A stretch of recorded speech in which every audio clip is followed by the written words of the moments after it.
My son looked me straight in the eyes and said, "You're my mum.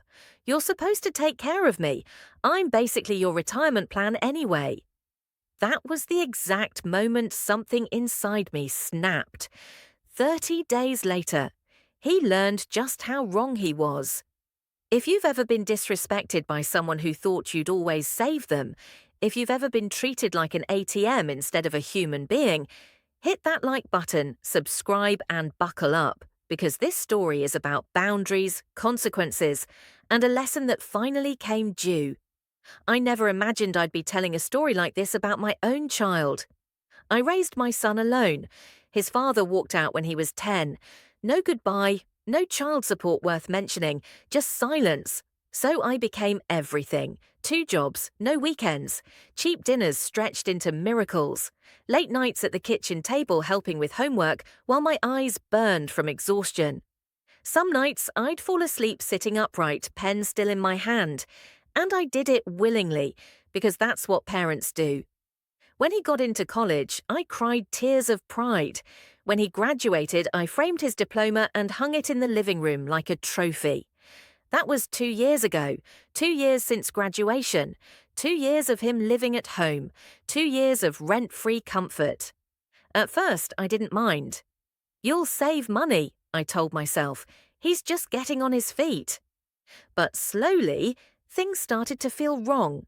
Every month I watched him come home with new things: a new gaming console, a faster computer, headphones that cost more than my grocery budget, food delivery bags stacked in the trash, energy drinks in the fridge like trophies. Meanwhile, I was clipping coupons. He paid nothing. No rent, no utilities, no groceries, just entitlement. I tried gentle conversations at first. "Maybe you could help with groceries.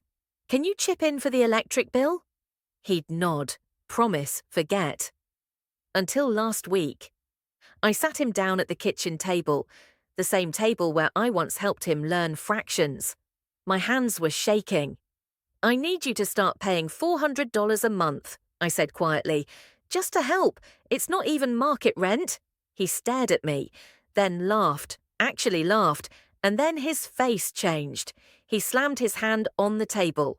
"You're my mom," he yelled. "You're supposed to take care of me." My heart started pounding. Then he said it. The sentence I will never forget. "I'm basically your retirement plan anyway." I felt something crack. Not anger at first, disbelief, like, did I raise someone who sees me as a financial strategy?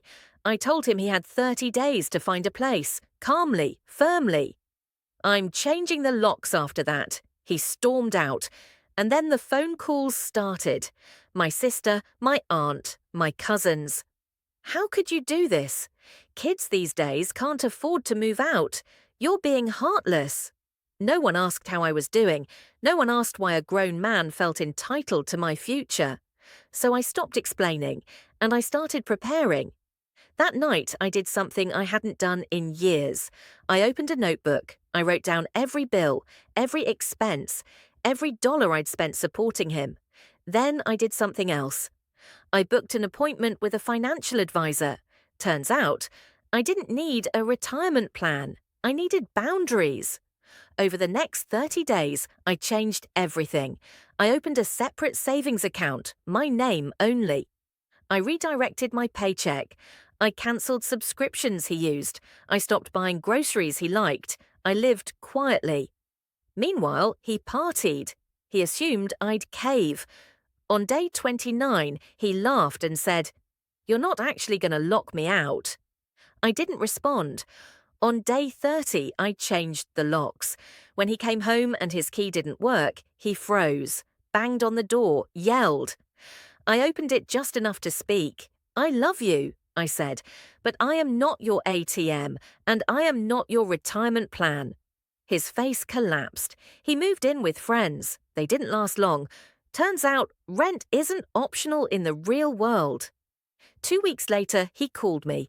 His voice was different, quieter. "I didn't realize how hard it was," he said. I listened, didn't interrupt, didn't gloat. "I thought you'd always be there," he admitted. I replied. Now I'm teaching you how to stand. That night, I transferred money into my retirement account for the first time, and I slept better than I had in, yes, some people call it cruel. I call it love with limits, because real parenting isn't about sheltering someone forever. It's about preparing them for life. If this story gave you chills, hit that like button. Tell us in the comments, was this tough love or necessary justice? And subscribe for more real, raw, and unforgettable revenge stories.